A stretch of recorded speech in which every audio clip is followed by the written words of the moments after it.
That barn was blazing. Every single hand on the spread just stood there, watching it burn, doing absolutely nothing. Every man except her, Cassidy Finch, charged right into that smoke. She walked right back out, dragging a steer twice the weight a woman her size ought to carry, and she didn't quit until every last breathing animal was safe. 3 weeks earlier, a notice on a sun-bleached board in the middle of nowhere said no references needed, and that one line changed everything. That barn was blazing, and every single hand on the Sterling spread just stood there, frozen, keeping a safe distance, watching it burn, doing absolutely nothing. Every man except her. Cassidy Finch charged right into that thick smoke. 26 years old, built sturdy and heavy-footed.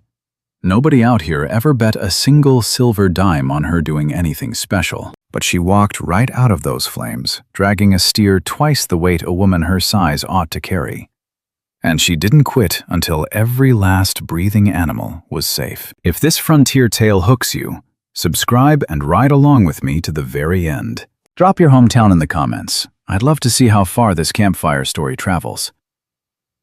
Now, the letter showed up on a Tuesday, printed on sheep stock folded twice over, and nailed to the public board outside the general store down in Drywater Creek, a prairie town so flat and sun-bleached it looked like the Almighty pressed his thumb down hard and just walked away. Most ladies walked right past that notice board. Most had zero reason to pause. But Cassidy Finch stopped in her tracks. She took her time reading it. The way a person studies something that could flip their whole life upside down for better or absolute ruin. Sterling Ranch, Harland County. Looking for a woman with capable hands and a steady, strong character. Chores included cooking, preserving crops, everyday domestic labor, and wrestling livestock whenever needed. Room and board supplied. Wages paid monthly. No prior references needed. Inquire in person. Honestly, no references needed. That specific line reeled her in, mostly because Cassidy had zero references to give. No kin left to vouch for her. No old boss who remembered her kindly. Not even a preacher willing to write her a proper letter of recommendation. What she did possess was 2 heavy-lifting arms and a spine broken and rebuilt by years of grueling. Unforgiving frontier labor, plus that special kind of deep desperation that looks awful close to dead calm from the outside. She snatched the notice down. Not a soul tried stopping her. The bumpy ride out to Sterling Ranch chewed up the better part of the morning. The fellow driving the supply wagon was a wiry old-timer named Doss, reeking of saddle leather and cheap pipe tobacco. Doss barely said a peep for the first hour. He just watched the dusty trail and let his draft horses do the steering. But crossing the second creek, he shot Cassidy a sideways look. "You know who Garrett Sterling is?" "I read his notice," she answered. "That ain't what I asked." Cassidy kept her bag on her lap, staring straight ahead. "I know he's a cattleman needing some help." Doss let out a low grumble in his throat. Wasn't exactly what you'd call a laugh. Now listen closely, friends. Doss told her Garrett started spring with 63 cattle. Now he's down to 31. Lost his 2 best hands to the railroad, and his foreman bailed in April. He paused. And his camp cook packed up 3 weeks ago and hasn't been replaced since. Cassidy stayed quiet. "Why did the cook leave?" she asked. "Because Garrett Sterling," Doss warned her carefully, "is one tough hombre to please." She finally turned his way. "Is the man cruel?" "No." Doss slowly shook his dusty head. "No, Garrett ain't cruel. He's just... well, he hunted for the right word. Exacting. Got a stare that makes you feel utterly worthless, even when you're doing every single chore perfectly right." Doss paused once more. "Plus, he rarely speaks. Some pioneers find that heavy silence mighty unsettling." "I don't need the man to chat," Cassidy replied. Doss just stared at her for a long minute, really sized her up the way an old trailblazer judges folks after surviving decades on the frontier. Then he faced the dusty road again. "No," he muttered quietly. "I reckon you don't." She heard that roaring fire long before she actually saw the ranch itself. Not the pop of living flames, but the bitter, choking stench. The heavy ghost of something that had burned fast and ugly. Coming over the ridge, with the dry flats opened wide, she spotted the charred black skeleton of a massive hay barn, still hissing faint smoke into the crisp morning breeze. 3 rugged men stood nearby. 2 were greenhorns, sporting that bone-deep exhaustion you only get from battling a wildfire all damn night. The third was tall, standing completely separate from the boys, just staring at the ash with his arms folded up, his jaw locked in a hard line that gave away absolutely nothing, but told her everything she needed to know. That was Garrett Sterling. She knew it without anyone saying a word. Doss hauled back on the reins by the cabin and hollered, "Brought your supplies, Garrett, and a lady answering your notice." The tall rancher turned around. He strolled toward the buckboard with a slow, deliberate, unhurried cowboy stride, and Cassidy scrambled down before he even reached her. She was never the type to wait for a gentleman's hand, but she hit the dirt a lot heavier than planned. The dirt was like iron, the drop farther than it looked. A sudden hot flush of embarrassment washed right over her, but she smothered it down fast, just like life on the frontier had taught her to do. You and I know men like this. She dusted her skirt, looking up. Garrett Sterling was striking, in that rugged way only the harsh West produces. Nothing polished or pretty about him. He looked like years of blistering weather had burned away all the soft edges, leaving behind only the cold, hard steel. Picture this.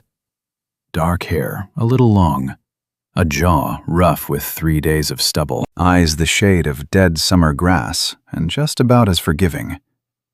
Now, he didn't stare at her like those town boys did, raking a girl up and down before slamming the door shut on her worth. He studied her the exact way a seasoned rancher looks, at a broken fence line, sizing up the damage, figuring out what tools the job needs. "You answered the notice," he said. "I did." "You've done preservation work before?" "Yes. Salt beef, lard rendering, dried fruit, smoked pork if you have the setup. Livestock. My family ran a small operation until—" She stopped, then restarted. "I know cattle well enough." He held her steady gaze for one long beat. Then he looked right past her at Doss. "She'll take the room off the kitchen," he muttered, turning back toward the scorched ruins without another sound. Old Doss leaned over the wagon bench, dropping her canvas bag down. The man was practically grinning. "Told you we don't talk much," he told her. That ranch house kitchen was an absolute disaster. Dirty pots stacked high, crusty white flour scattered across the counters. A slab of bacon sat naked in the air, already rotting. That iron stove was dead cold, like a fire hadn't burned there in days. Cassidy just stood there in the doorway, taking a good, hard look at the mess. Then she rolled up her sleeves. She scrubbed that kitchen clean, lit a roaring fire, got a pot of beans boiling, and tossed the rotten bacon before the sun crawled 2 hands across the sky. She didn't rush the chore, wasn't out to impress anyone. She just worked the quiet, steady way she always did. No fuss, no drama. Tackling one chore after another, because out west, problems don't fix themselves, and staring at them never built a fence. She was buried elbow-deep in dough when old Boyd Miller pushed through the back door. The cowboy stopped dead in his tracks. He was 50 or so, skinny as a fence post, with a face like beaten saddle leather and sharp eyes. He stared at the scrubbed boards, the blazing stove, the bubbling pot. Then he looked at her. "You must be the new one," he said. "Cassidy." Boyd Miller. The old hand didn't offer a handshake, just tipped his hat toward the stove. "What's in there?" "Beans. I'll drop the salt pork in once they soften up. Cornbread is coming." She shot him a look. "When does the crew usually eat noon and sundown?" "There ain't much crew left," he muttered.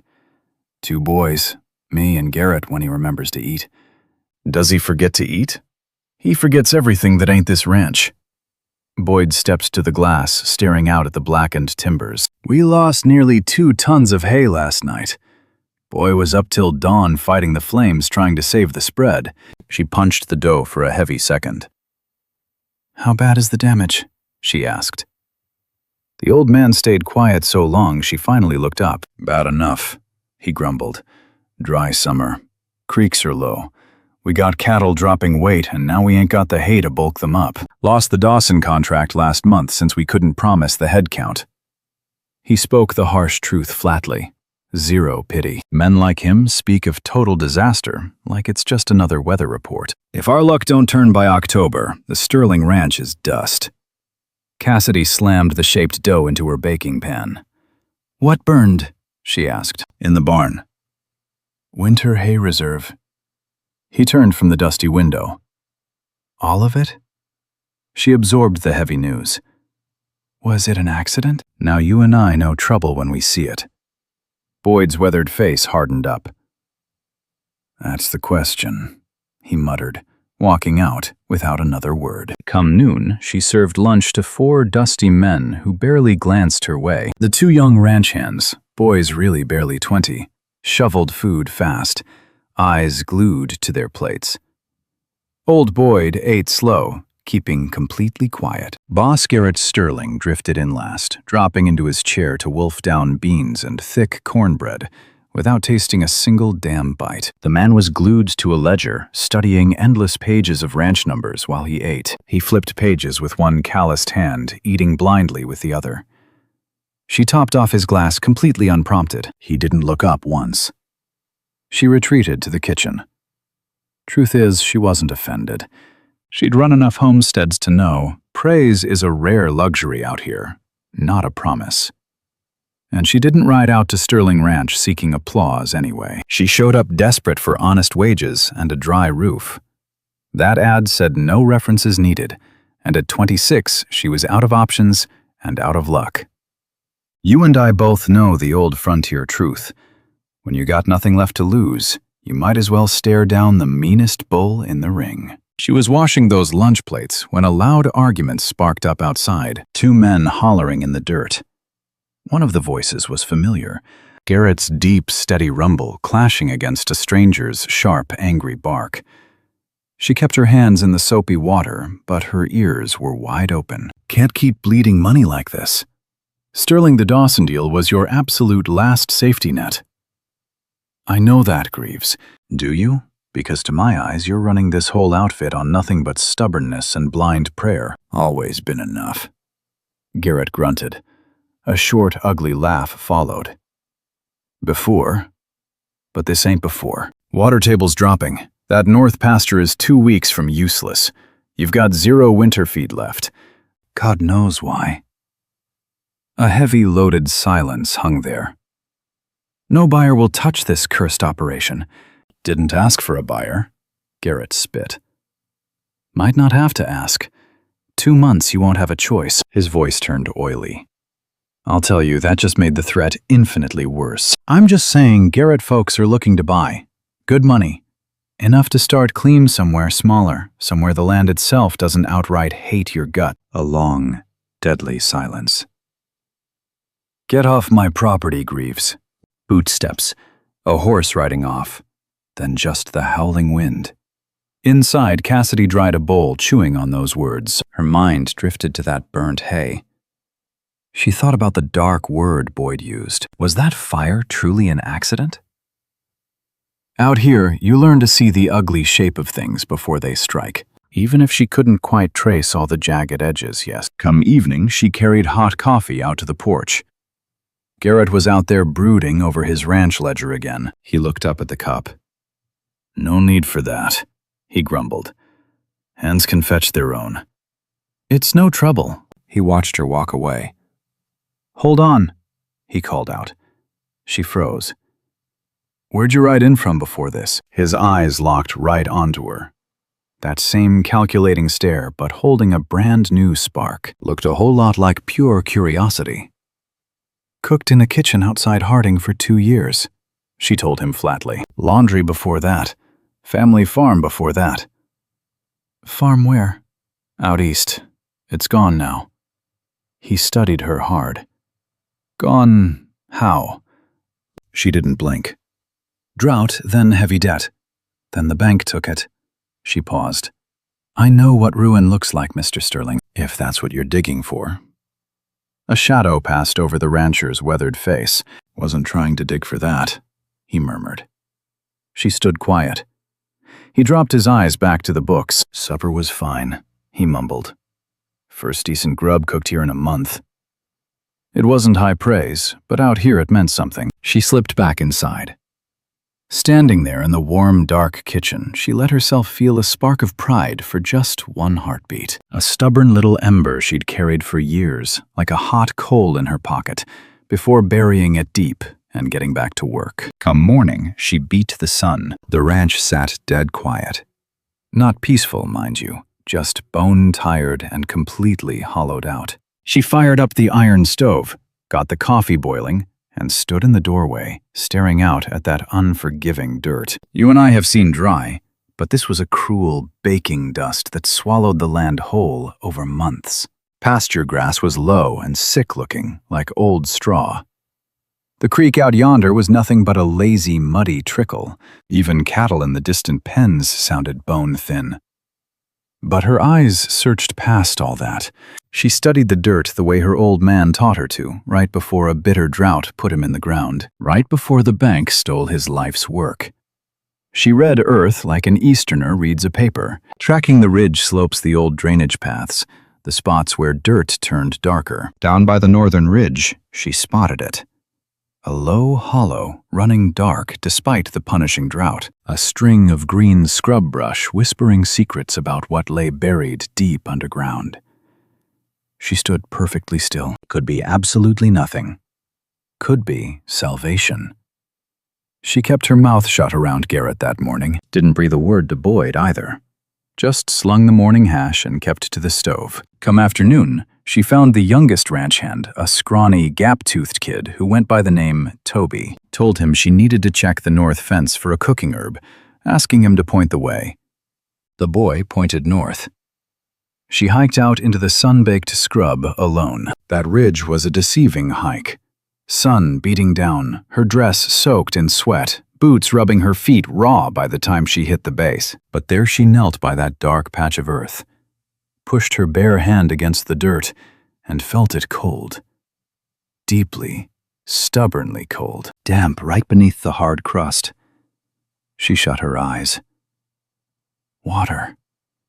Deep underground water. Not floating on top, buried 8, maybe 10 feet deep. But she knew it with a gut truth that didn't rely on simple logic. Now, friend, that knowing comes from something ancient. Years of bleeding into the dirt, listening to the prairie whisper until the land becomes a part of you. She finally stood up. She eyed that ridge, studying the slope's angle and the weathered fence line cutting east to west right across its base. Let me tell you, she finally understood how the ranch's water flowed. Or rather, how that old fence had choked it off dead. Those posts were sunk deep the way old-timers drove them before anyone cared what lived underground.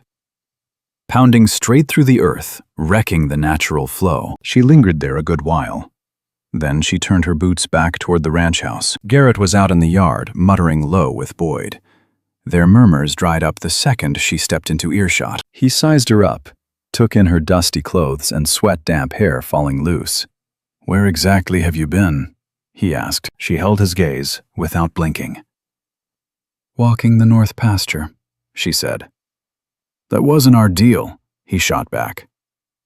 "No," she agreed. "But we need to discuss your water problem, Mr. Sterling." A quick, hard shadow crossed the man's face. "And what exactly do you know about my water?" She drew in a slow, steadying breath. "I reckon," she said, clear as a bell, "you've got a lot more water on this land than you realize, and that weathered fence along the north ridge might be exactly why you can't tap it." A heavy quiet fell. Boyd just stared at Garrett. Garrett locked eyes with Cassidy. "You walked my fence line," he said flatly. "I did." "Just checking a supply issue." She didn't blink. "I was curious about a whole lot more." Another dead quiet. Then Boyd let out a noise, almost a chuckle, though he swallowed it fast. Garrett wasn't smiling, but he wasn't brushing her off either. He gave her that hard, judging cowboy squint, the one he used for mending wire. But something softer flickered behind it now. "Get inside," he told her. "Show me on the map." She trailed him straight into the ranch house. Now you and I know how these ranch days feel. The crushing heat, the bitter scent of scorched hay. Even the slow trickle of that distant creek suddenly felt like it was carrying a different tune. Nothing was cured or saved yet, but the air felt different than it had at dawn. That was a start. That map was ancient. Garrett slapped it onto the kitchen table, pinning one curled edge with a coffee mug and the other with his bare fist. Cassidy hovered over the paper, reading it like she read the dusty earth outside. Quiet, sharp, holding her tongue until she knew her play. Boyd hung back in the shadows, keeping his mouth entirely shut. He just watched it unfold. "Show me where you were," Garrett demanded. She planted a finger on the ridge, dragging it east until the fence met the slope. "Right here," she said. "The dirt changes color, darker even in this blazing heat, way cooler than it ought to be." He stared at her finger, then slowly raised his eyes to hers. "That dirt's been bone dry since I bought the deed," he muttered. "Then it shifted," she said. "Or something's damming it up." She pulled her hand away. "When did that fence go up?" Garrett glanced over at Boyd. "Before my watch," the foreman grunted. "Probably before his daddy's time. Thick posts buried deep." "How deep?" she asked. 8, maybe 10 feet, Boyd muttered. "That's how the old-timers built things. They wanted their borders to outlive." Cassidy gave a slow nod. If those timber posts punched through a hidden spring and the earth packed down tight around them over the decades, she stopped searching for plain ranch talk that would hit home without sounding like a textbook. Water always hunts for a path. Dam it up long enough, it cuts a new trail or just stops flowing. End result, downstream turns to dust. The kitchen went graveyard quiet. Garrett glared down at the worn paper, his jaw locked tight. "You're telling me," he growled, "a fence older than I am is choking my water supply?" "I'm saying it's a solid bet. I'm saying we need to dig." She held his stare. "I might be wrong, but I've watched soil act exactly like this back on my own family's spread. We caught on too late." She let that bitter truth hang in the air. "I'd rather you ride out and prove me a fool than ignore the chance entirely." Garrett bored a hole into that map for a long, heavy minute. Then he squared his shoulders and eyed Boyd. "First light tomorrow," Garrett declared. "We ride the North Ridge."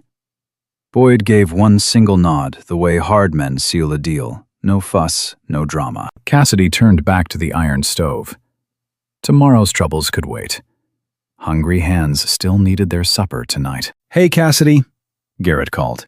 She looked back. "You ride with us," he told her.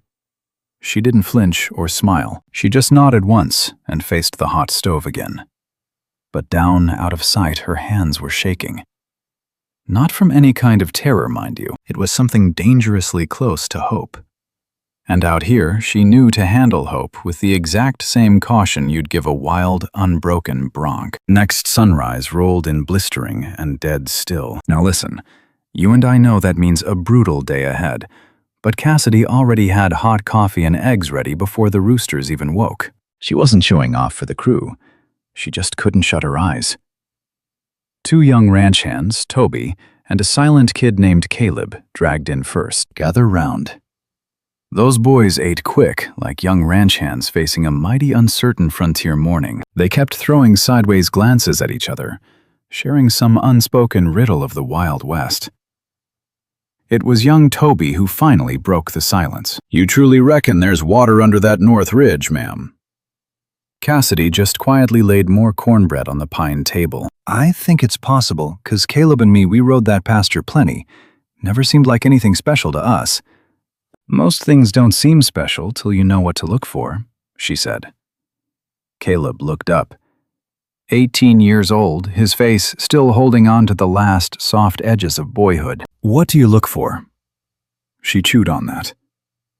"Color," she answered. "Temperature. How the brush grows where it has no business surviving. How the prairie dust settles in certain spots and ignores others." She paused. "The territory talks. Most folks just ain't learned the language." Caleb went dead quiet for a spell. Then he spoke with heavy, sudden grit.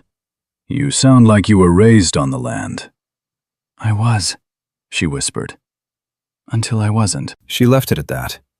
Didn't need to say more. Caleb gave a slow nod, grasping the harsh pioneer loss, the way youth sometimes do, even without living it yet. Old Boyd stepped inside next, poured himself black coffee lingering by the glass. Garrett walked in last. He took a seat, scarfed his grub, and completely ignored the ranch ledger. That little detail told Cassidy everything. His mind was already miles out on that ridge, scouting rugged possibilities she couldn't quite see just yet. He shoved his chair back and stood tall. "Let's ride," he ordered. They headed out single file, 4 riders against the morning wind. Garrett took the lead, with Boyd flanking left. Cassidy rode a dependable old mare Boyd had thoughtfully saddled up without a single word. Toby ate their dust in the back, since Caleb stayed behind to guard the herd. Cassidy hadn't sat in a saddle for 2 whole years, but her bones remembered before her brain. The shifting weight, the western rhythm, the way you quit fighting the buck and just let the trail carry you. That old mare was patient and slow, which suited her just fine. Garrett kept a steady, businesslike trot, nothing too punishing. They chewed up the miles, hitting that north ridge in less than 30 minutes. "Stick with me here." When they hit the boundary wire, he halted, studying it the exact same way he judged everything since she first met him, with a raw, piercing stare that held back all judgment until every last fact was gathered. Now that boundary fence was ancient. Even from 30 yards out, you felt its history. Timber turned black by decades, barbed wire patched and repatched so much that the rusty fixes had become the actual fence. Garrett swung down, walked to the closest weathered post, took a knee and studied the dirt around the bottom. Cassidy slipped off her horse, standing exactly where she had yesterday. She dug the toe of her leather boot into the earth, still cooler than the blazing sun allowed. A mighty subtle difference, but unmistakable. "Feel the dirt right here," she ordered Boyd. The old cowboy crouched, laid his rough palm flat against the soil, lifted it, and pressed down again. He stayed dead silent for a long moment. Then, let me tell you, one grunt from Boyd Whitman held more truth than a politician's entire speech. Garrett marched over and did the exact same pressing, his bare hand to the ground. He held it down so long that young Toby, watching from the saddle, stretched his neck to see the commotion. Garrett finally stood up. He locked eyes with Cassidy. "You said 8 to 10 feet deep," he grumbled. "The posts. That's what Boyd reckoned." Garrett turned his gaze back to the wire, staring at that long boundary running east to west beneath the rugged ridge.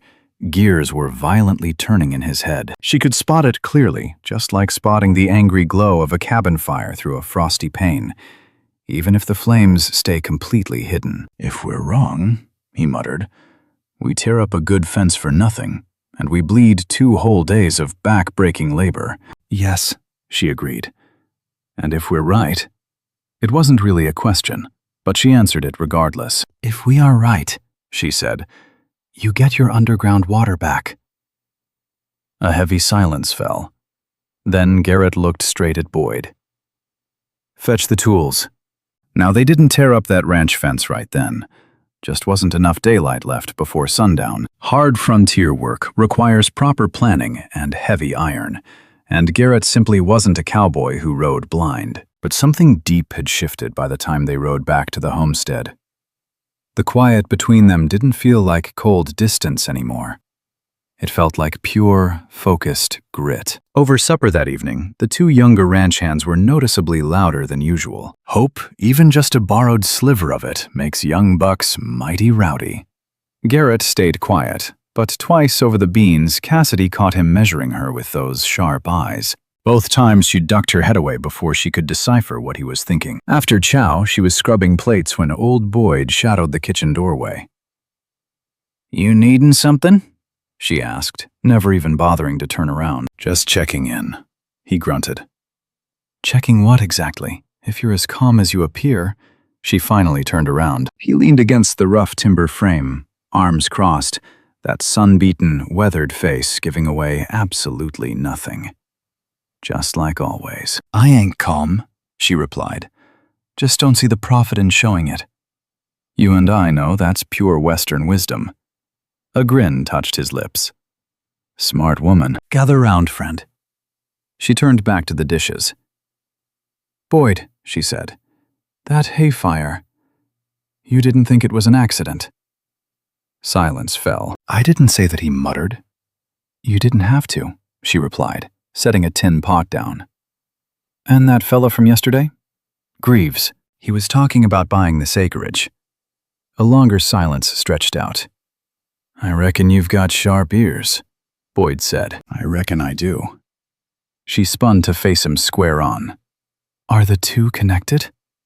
He stared right back with those cold, flat, drifter eyes. "That is a mighty heavy accusation to lay on a neighbor," he warned. "I am not telling the neighbor," she fired back. "I am telling you." Another silence hung in the dusty air, longer this time. I think Boyd said, real careful-like, "We better watch what happens next, and who profits." Then he pushed off that wooden doorframe and walked out. Cassidy stood all alone in that kitchen, the cold, hard truth soaking into her bones like water into baked dirt, slow and deep and permanent. Next morning brought a dead calf. Technically, young Toby spotted it first. He came sprinting to the porch, pale as a ghost, looking like a scared kid. She was the one who reached the boy before Garrett did. She walked out with him to that east pen to inspect the damage. It was not starvation. Any old cowhand could spot that right away. Sure, the calf was scrawny. The whole herd was starving, but this sure wasn't death by hunger. That stiff carcass told a whole different tale. Rigor mortis set in all wrong. The eyes looked unnatural, clouded over in a bad way. She stood her ground a minute. Now she was no trained cattle doc. She could not say for dead certain what laid before her, but she had survived on ranch land long enough, and she had watched livestock perish in just about every miserable way possible. Something here was downright wicked, far beyond the drought's doing. Boss Garrett rode up. He stepped down, staring at that poor calf with a stone-cold expression when he asked Toby. Sometime in the night, Caleb found him at sunrise. Garrett crouched down beside the ruined beast. He studied it for a long spell in absolute silence. Then he stood tall. "Haul it away," he ordered, "and check every single head in this pen before you do another chore." Toby scattered. Garrett stayed rooted. Cassidy spoke up, real quiet. "Garrett?" The boss turned to her. It was the absolute first time she used his given name. She had not planned it. The grit of the moments demanded it. What she had to say next needed to be heard by a flesh-and-blood man, not some distant cattle boss. "That is not how a steer perishes of thirst," she stated. He locked eyes with her. "No," he agreed softly. "It sure ain't. You need to inspect that water trough right now. Find out if something foul got poured in there." His jaw clenched tight. "You reckon somebody?" "I reckon," she answered, steady as a rock. "We should check the water before jumping to conclusions." He sized her up for one more heartbeat. Then he marched toward the east pen, with her shadowing his steps, and they checked that trough in dead silence. And let me tell you what Garrett dug out of that muddy bottom. A slick, oily residue that had no earthly business being there. Something entirely foreign to the clean creek water, or anything naturally found on a grazing ranch. It made him stand up straight, grip that cedar fence post, and freeze like a statue. 4 months, he grumbled. She held her tongue. 4 months that vulture Greaves has been hounding me to sell. Every time I refuse, another disaster strikes. He turned his weathered face toward her. First, the Dawson cattle contract vanished overnight, and I never did learn why they backed out. Then 2 of my finest riders abandoned camp for the railroad in 1 week. I figured it was just an unlucky break. His tone stayed level and cold, but she sensed the blinding fury boiling beneath the surface, churning just like the hidden aquifer trapped under the North Ridge, building pressure, hunting for a crack. Then my winter hay burned black, and now poisoned water. "You figure Greaves ordered this sabotage?" she asked. I think he replied with deadly precision. "I have been a blind fool." She did not waste breath arguing that point. She offered zero sympathy either, because out on the frontier, sympathy does not save your herd. It required sharp instincts, and she plainly saw he knew it. "What are your orders?" she asked. He met her gaze. "I need to find out exactly how many cattle that snake has poisoned," he declared. And I got to know his method. "We are going to inspect every watering hole, every creek bed, every steer that stumbles." She stared right back. "And we hunt quietly. If bushwhackers are staking out this territory, and I bet my boots they are, we play it mighty dumb." A tense beat. "We," he repeated. She held her ground. "I draw wages here," she said. "If this spread goes under, I am tossed back out on the dusty trail. So, yeah, we." He studied her another second, giving her that hard appraisal again, only something had shifted. Something that crossed the line from a simple ranch hand tally into territory she did not have a proper name for. Then he gave a slow nod. "Fair enough," he grunted. "Let us hit the east trough." They spent the whole morning sweeping every single waterhole on the property, moving quiet, methodical as a posse. Garrett taking point, Cassidy behind, Boyd covering the rear. The young hands were ordered to guard the herd. "Friend, you and I know this war was just starting." Down at that third trough, right by the west pasture gate, the one hugging the road, they spotted that same strange residue. Fourth trough, clean as a whistle. But that fifth trough, sitting way out by the property line furthest from the main house, that water source had been tampered with real recently. Now, you and I know tracks don't lie. These prints didn't belong to Garrett's string. Deep gouges, multiple passes, riders coming through repeatedly. Garrett just stood there, studying the dirt. "Night visits." Boyd muttered, his voice dead quiet. "You better document these tracks," Cassidy warned. "Get it done before the sky opens up, before the rain washes all this evidence away." Garrett shot her a look. "Why?" "Because if this turns ugly like I suspect," she told him, "you're gonna need ironclad proof, not just your word. You need what the dirt shows, and a second witness to back it." She locked eyes with Boyd. A seasoned ranch foreman who knows exactly what belongs out on this range and what doesn't. Boyd met her steady gaze. Something in the old cowboy's expression shifted just a hair. It's that look a man gets when he suddenly reassesses everything he figured about someone. "She is dead right," Boyd told Garrett. The boss stayed silent. He just crouched down by those hoofprints again. He studied that torn earth the way he did everything in life, completely unhurried. When he finally stood up, his whole bearing had changed. He stood taller, rooted like a man who just made a hard choice and wasn't looking back. "We tear down that fence tomorrow," he ordered. "We get the water flowing. We get the herd healthy." Then he looked right at Cassidy. "Everything else?" A heavy pause.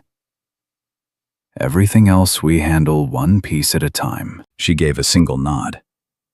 As he marched toward the main house, she fell right into step beside him, not trailing behind.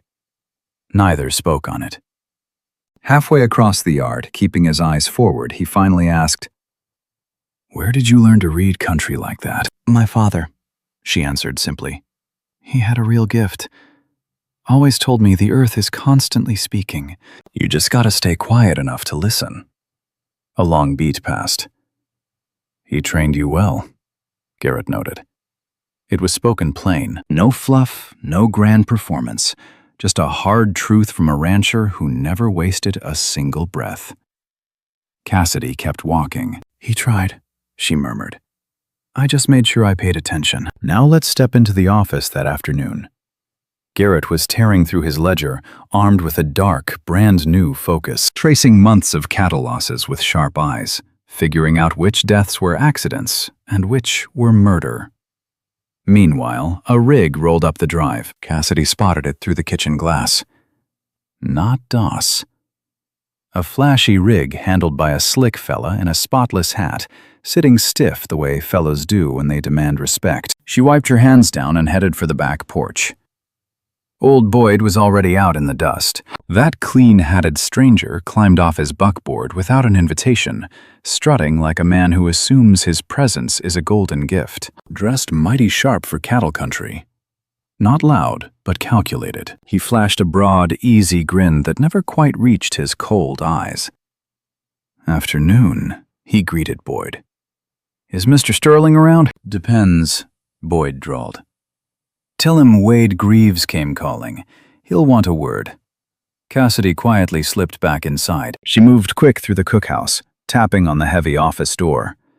Garrett pulled it open. "Greaves just pulled in," she warned. His expression stayed granite, but something dark locked into place beneath it. How many guns riding with him? She froze. She hadn't checked. "Let me go look." "Don't." Garrett raised one calloused hand. "It doesn't matter." He held her gaze. "Get back to the kitchen. Stay put." "Garrett, please." "Listen," he said, not cruel, not brushing her off, just deadly serious. "I have to handle this without—" He caught himself, rephrased it. "I need you out of the crossfire." She studied his hard face for a second.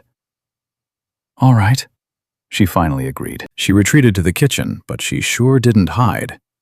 She posted up by the window facing the yard, tucked back in the shadows where they couldn't spot her, and she kept watch. Garrett stepped off the porch, striding toward Wade Greaves with that slow, measured cowboy walk. His face, an absolute blank slate from afar. Greaves beamed at him, flashing that wide, polished grin, and stuck out his right hand. Garrett just let it hang. The smile stayed fixed, but Greaves's eyes went flat. Through the glass she couldn't catch the words, but she could read their bodies. Greaves was leaning in, crowding the space. "Watch them with me."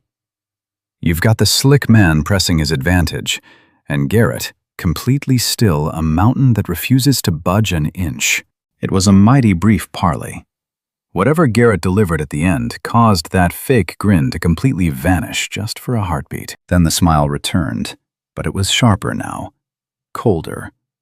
The icy grin of a predator putting a grudge in his back pocket. Greaves climbed back up onto his buckboard.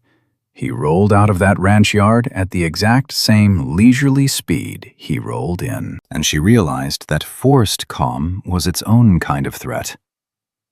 Garrett just stood there in the dust, watching until the rig completely vanished from sight. Then he turned around and stared straight at the kitchen glass.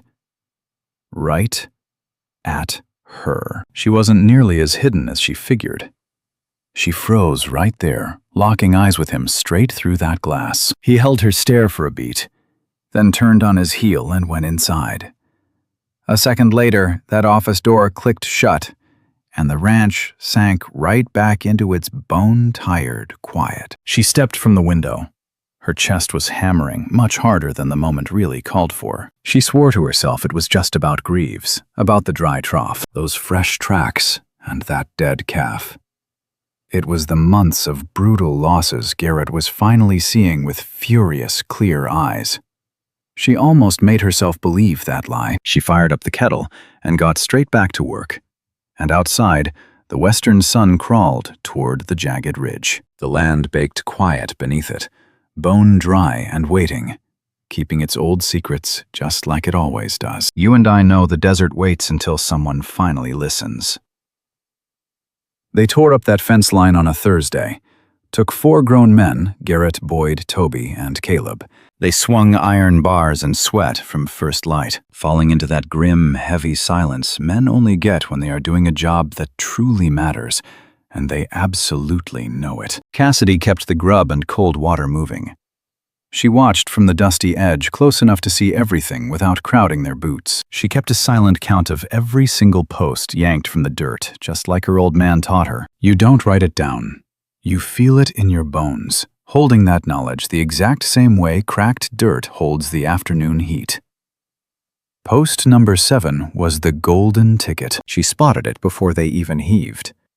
It was just how the ground slumped around the wood, the way the tough soil had settled dead wrong in that one spot over decades. She kept her mouth shut, just waited. When that timber snapped free, the hole underneath wasn't just damp, it was soaked.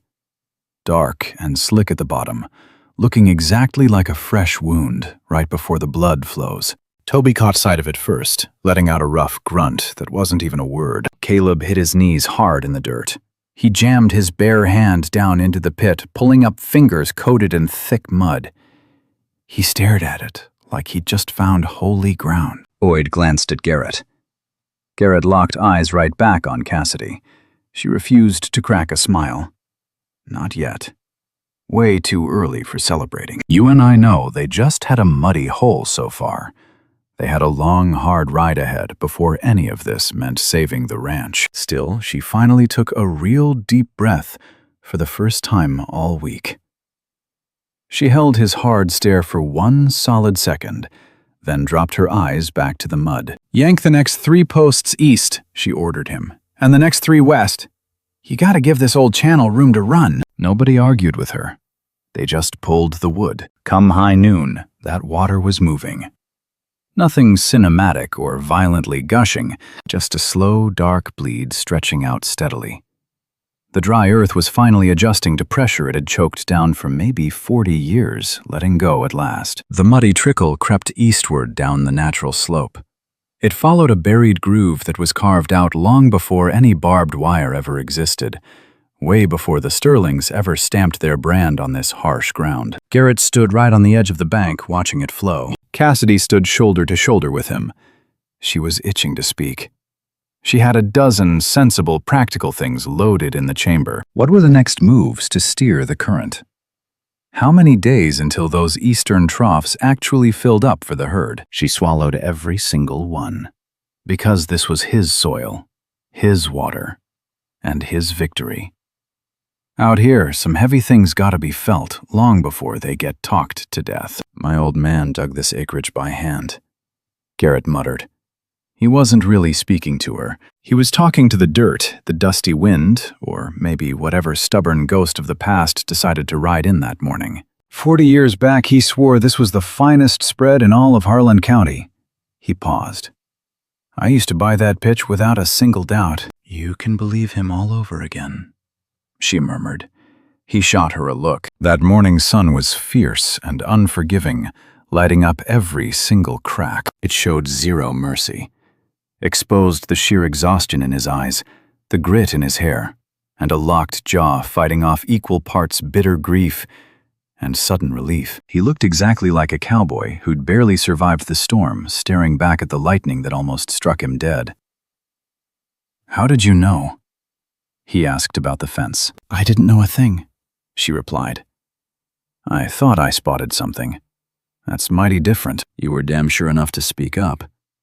I was sure enough that guessing wrong cost a whole lot less than standing by and saying absolutely nothing. She stared him down. That ain't the same as knowing for sure. He held her eyes a good second longer than was strictly polite. Then Boyd hollered from 30 feet out that the eastern current was running fast.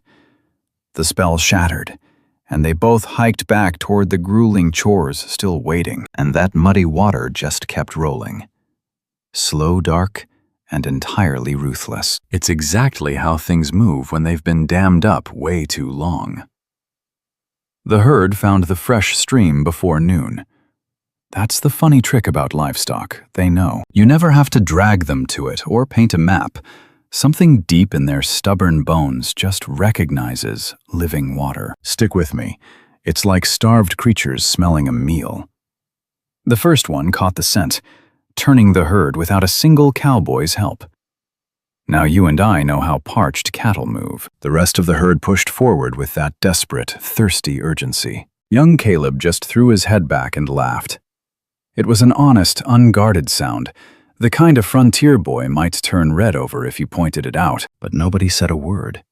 Toby stood there, grinning so hard his face nearly split right open. Even Boyd, a man possessing the emotional warmth of a weathered fence post, just rested his hands on his hips and shook his head slowly. Cassidy already knew that was his quiet way of showing sheer satisfaction. Garrett stood apart from his men with his arms crossed, just watching his cattle finally drink. And standing nearby, Cassidy quietly kept her eyes fixed right on him. She stood there thinking about the heavy burdens a rancher carries. A dying homestead, a buried wife, an endless, bone-dry drought, a rival trying to steal his last scraps. She saw what happens to a weathered man's body when just one piece of that crushing weight finally starts to lift. She turned back toward the old farmhouse to cook supper. By sundown, she had hot cornbread baking, a thick beef stew bubbling over the fire, and dark coffee poured. When the crew walked in, that ranch kitchen felt completely different for the very first time since she had arrived. It was warmer and louder. The ranch hands talked right over each other, while Boyd tossed in dry, quiet remarks that somehow made the whole room roar with laughter. As always, Garrett walked in last and took his seat. He stared at his plate, then glanced up at her. "Thank you," he muttered. Just two simple words, spoken the exact same way he did everything in life, straight and plain. But coming from Garrett Sterling, those two words carried more weight than 10 speeches. "Don't thank me yet," she warned. "The water is moving, but that is the start, not the finish line." Garrett nearly smiled at that. It was a tiny shift, just a faint little twitch at the edge of his mouth, but she saw it clearly, and it haunted her long after. Now, you and I know peace out west never lasts. 2 days later, Wade Greaves rode back up, and this time he brought a lawyer. Cassidy spotted them out the kitchen window. She saw a fancy town wagon, a trailing horse, and Greaves wearing his spotless white hat. Sitting right beside him was a skinny fellow in a dark coat holding a satchel. He carried that smug look of a man who gets paid to deliver bad news. She marched straight to the ranch office without a single pause. "Greaves is back," she announced. "He brought company." Garrett was already standing. He had heard the wheels. "A lawyer," she added. His rugged jaw locked hard. "Stay close," he ordered. She blinked in surprise. "I thought you wanted me completely out of the crossfire."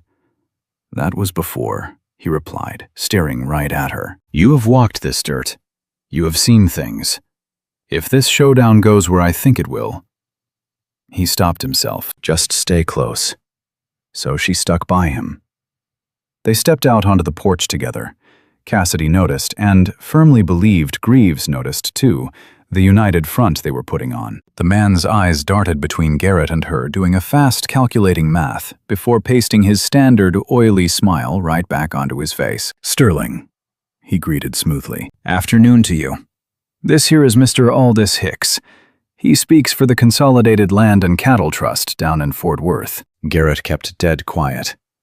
Hicks unbuckled his satchel with slick, practiced speed. "Mr. Sterling, my bosses gave me the authority to hand you a formal buyout offer for the whole Sterling Ranch, capturing every water right and all remaining livestock." The lawyer pulled out a paper. "The price is generous given today's cattle market and the..."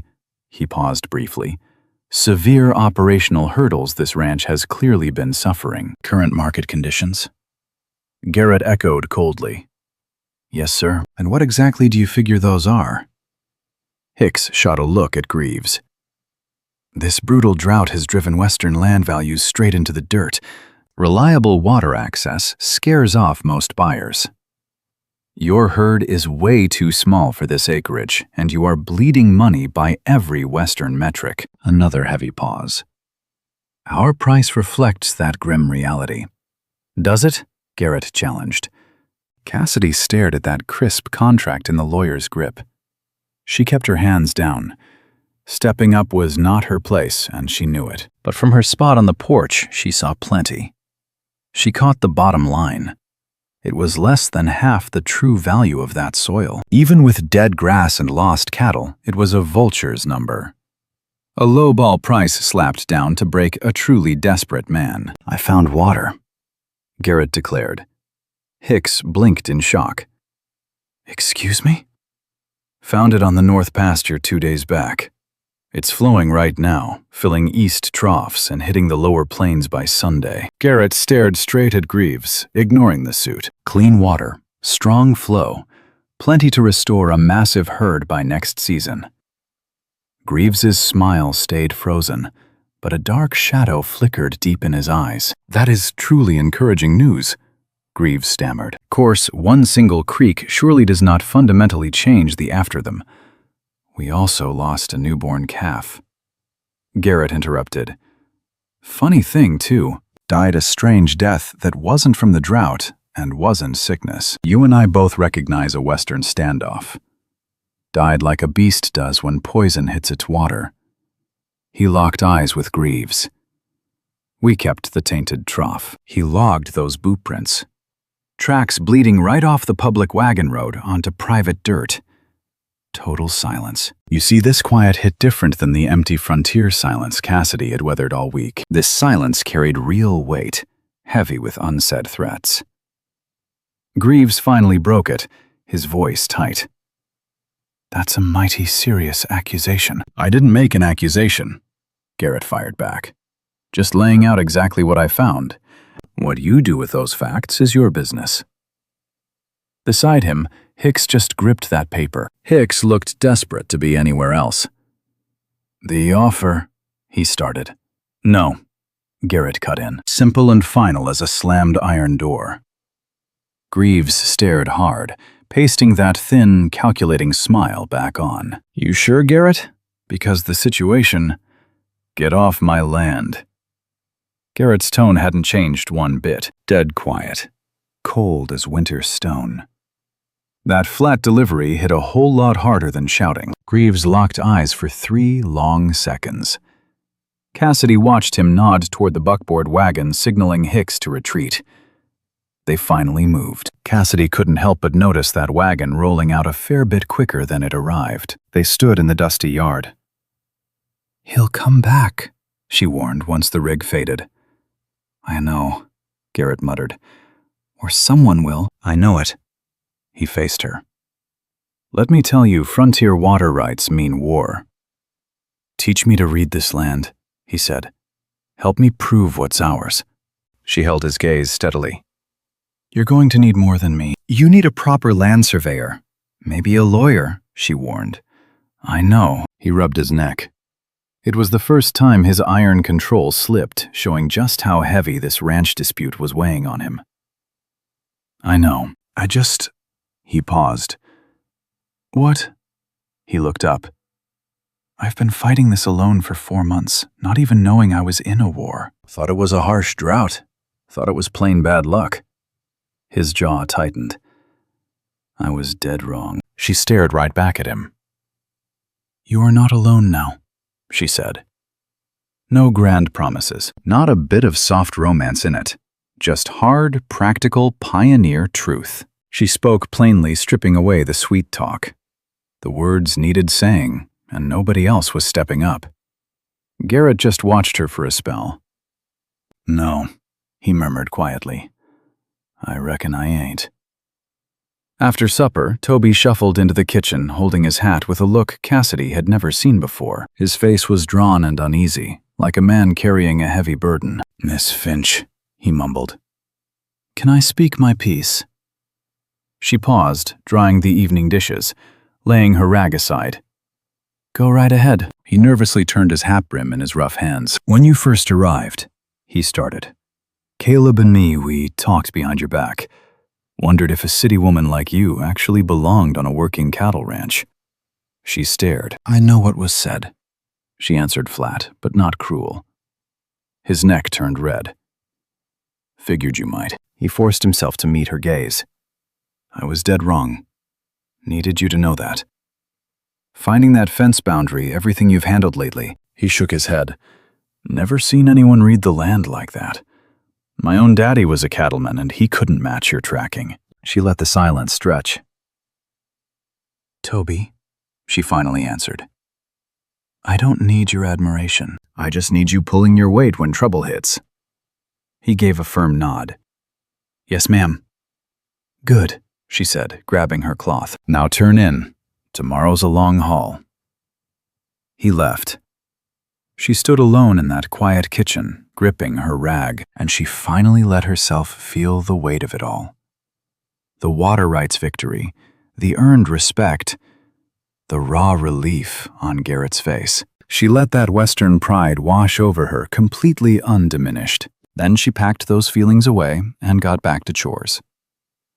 3 days later, Horace Dunn trotted up to the homestead. Cassidy had never seen the rider, but Boyd surely did. She spotted it instantly in Boyd's rigid spine, like a wary hound dog catching a foul scent on the wind and bracing for a bad fight. Dunn was a county man. Not a sheriff, but adjacent to the badge, which you and I know usually spells far worse danger. Pinned to his duster was a tin badge. He wore that fake, slick smile of a fella paid to politely ruin your day. "Mr. Sterling," the rider drawled. "Got a formal complaint about water diversion on your north pasture?" he stated. "Word is you've been damming the flow and drying out neighbors." Garrett stood still as stone. "Is that a fact?" Garrett muttered. "Yes, sir. I need to ride up and inspect those land modifications if you don't mind." "I sure mind," Garrett fired back. "But I'll ride out with you anyway. My hands are clean." He stared Dunn down. Who filed it? Dunn kept that blank poker face of a fella making another man's dirty moves. "I'm not at liberty." Garrett knew the name. Greaves. It wasn't a question. The inspector didn't confirm or deny a thing. That flat look was an answer itself. Boyd drifted up right beside Garrett, silent as a ghost, while Cassidy watched from the doorway. Now Cassidy, her gears were turning, thinking lightning fast, just like her old man taught her. Out here being underestimated owns a woman sharp, never showing her hand, just sizing up the play. That boundary fence had stood out there for 40 long years, choking that water flow for 4 decades. They didn't divert a drop. They just freed up what was already there. That water running east across Sterling dirt had always belonged to the Sterlings. She stepped right up. "Excuse me," she said. Dunn and Garrett both turned her way. "I don't mean to interrupt," she said. She used that polite sweetness that works wonders on men clinging to minor power. "But I reckon I can explain this mess in a way that might aid your little inquiry." Dunn gave her that quick sizing up look men give when they don't expect a woman to actually matter. "And you are?" "Cassidy Finch. I work here." She took a beat. "I was present when the changes happened. I can explain our moves, and I can walk you through exactly what we dug up, including those property surveys." Garrett froze up. They hadn't done a damn survey, and they both knew it. But the inspector didn't. "I can also show," she continued, her voice steady as bedrock, "that pulling posts that blocked a natural channel predating any deed out here isn't diverting water. It is simply restoration." She gave Dunn a pleasant smile. "But I'd gladly show you the maps we used if it helps clear up your investigation." A heavy quiet settled. Dunn looked between her and Garrett. "That would be helpful," he muttered, losing his swagger real fast. "Of course," she said. "Step on inside." She turned right for the main house. She heard Garrett's heavy boots behind her, then Dunn's. She kept her stride dead even, her eyes straight forward, and her hands perfectly still. But let me tell you, her heart was kicking like a spooked colt, throbbing right down to her fingers. They had no surveys. She was bluffing a county man with half-drawn maps and undocumented truths. She was buying them the hard time they desperately needed to survive. And the only thing keeping her out of the fire was her raw nerve. She had to talk with the breezy authority of someone holding all the cards while bluffing an empty hand. Inside that ranch kitchen, she slapped the old map out, and she spun her yarn. Talked for 40 straight minutes. She explained the land's natural slope, showing the old channel in that map's topography, if you knew how to read dirt. She talked fence lines post depths, and how timber rotting in thick clay shifts the whole damn water table over the long, hard decades. She dropped the word hydrology twice, explaining it real slow, acting like she was doing the county man a favor. not just to hide that she was mostly guessing. She tapped the elevation markers, weaving a masterful tale about how that water used to move. Garrett stayed quiet as stone. He anchored her left flank, resting one hand on the table. He watched her work, his face unreadable, because she was entirely focused on breaking Dunn down. Boyd poured coffee without a word, setting it by the inspector at the perfect second. Cassidy might have thanked him if she wasn't fighting for their absolute survival. When she finished, the room went dead quiet. Dunn studied the map, thumbed his worn notes, and stared at her. "When exactly will this formal survey be done?" he asked. "End of the month?" She fired back without batting an eye. "Need to see it before I shut down this inquiry." "Of course," she said. "We'll have it." The inspector snapped his notebook shut, stood up, and thanked them. He had that careful neutrality of a man still riding the fence, but leaning toward their pasture. Then he walked out. Now listen. The sound of his rig fading down that dirt drive was the absolute sweetest music Cassidy had heard in years. Garrett finally turns to her. "We don't have a survey," he muttered. "I know. You told the county man we'd have one by month's end." "I know. Means we need a surveyor out here within 3 weeks." "Yes." A heavy silence. "How did you know to do that?" he asked. She met his eyes. "Because Greaves wanted you caught flat-footed," she said. "When men get ambushed, they either draw iron or go dead quiet. Both ways they lose." She paused. "So I stopped the ambush." Garrett just stared at her. A long, quiet look right before everything changes. She felt it coming like tasting dust right before the hard weather turns. "Cassidy," he said. Now the way he spoke her name shifted right then. Not the polite gratitude of the supper table, nor the flat tone of a ranch boss. It was something else. A heavy truth it hadn't carried before. She stared back. He opened his mouth to speak. Right then, Toby busted through the door, face pale, boots caked in thick mud, voice trembling like a leaf. "The South Trough," he stammered. "2 more cattle are down." That quiet spell shattered instantly. Garrett was already moving fast.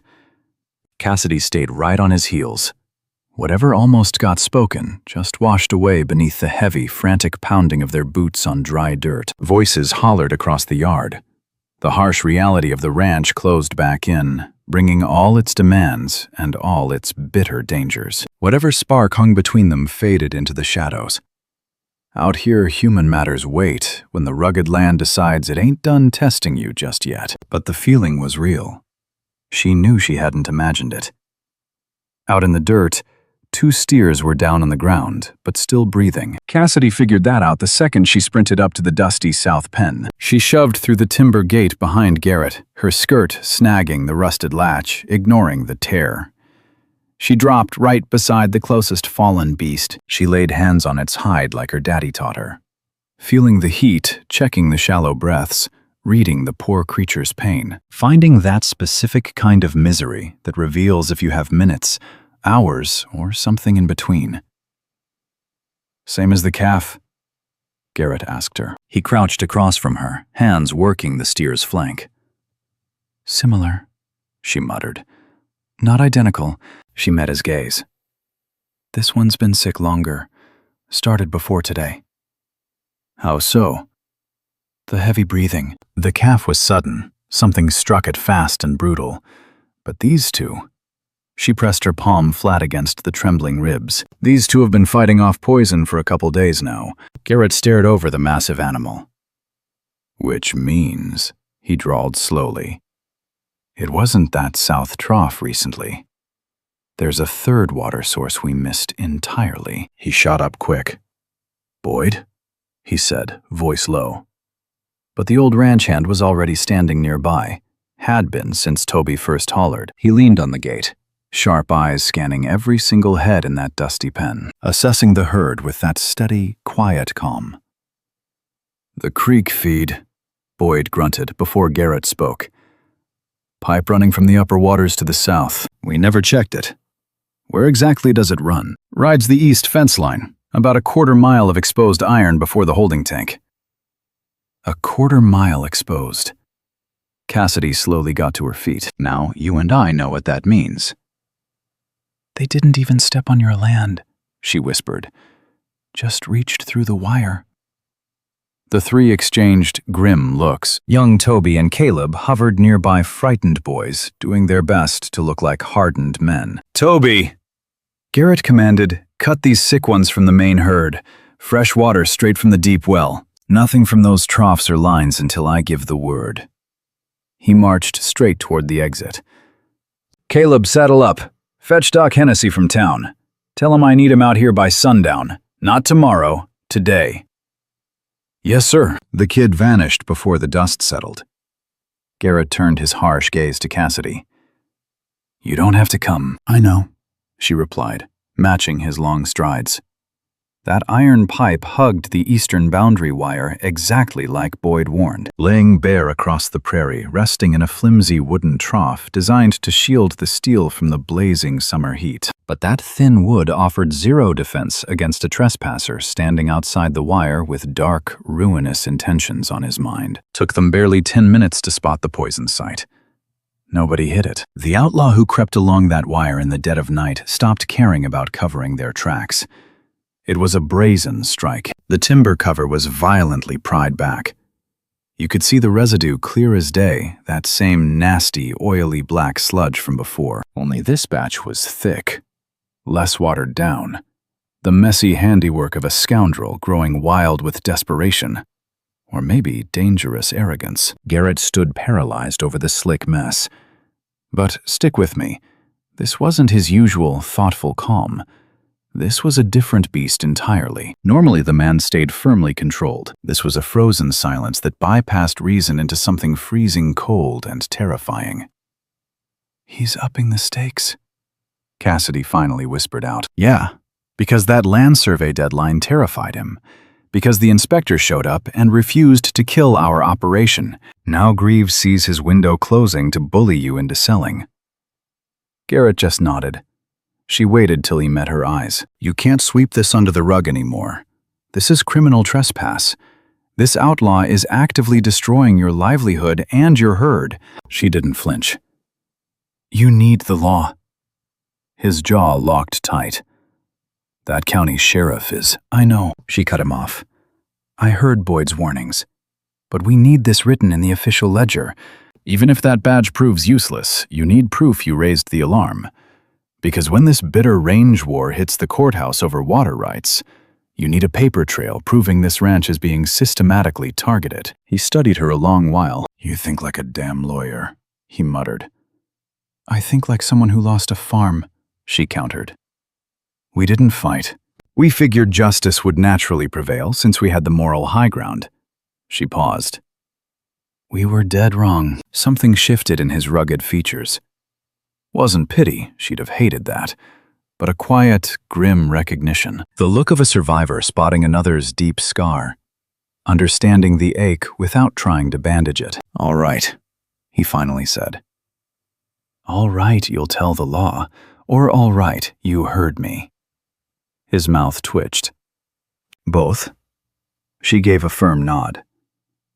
Good. And Garrett? She hesitated. What? Don't ride out alone. He held her in that heavy, calculating gaze. Then he looked at Boyd. Saddle up for town today. Already planned on it, Boyd replied. The two men rode out for a 3-hour trip. Now Cassidy used that time like a true frontier woman, staying productive, never pretending she wasn't anxious. She checked the poisoned herd every 30 minutes, keeping fresh well water flowing. She fed Toby, teaching the boy exactly what symptoms to watch for in the ailing cattle. He learned mighty fast when someone actually respected him enough to give him a real ranch chore. Doc Hennessy pulled up before Garrett returned. He was a compact fella of around 60, had those sharp, weathered eyes, and the crisp movements of a vet who never wasted a step. He inspected the sick heifers, firing off sharp, precise questions. He absorbed Cassidy's answers like a seasoned pro, who knows a sharp witness when he sees one mining her for facts. Phosphorus compound, the doc declared after finishing his thorough exam. Agricultural stuff. Rat poison, maybe weed killer? He stood up straight, wiping his hands. "How many exposure points you find?" "3 confirmed," Cassidy said. "Maybe more. We haven't checked the whole spread." He eyed her. "You know your stuff. Grew up on a farm." "These two should pull through," he noted.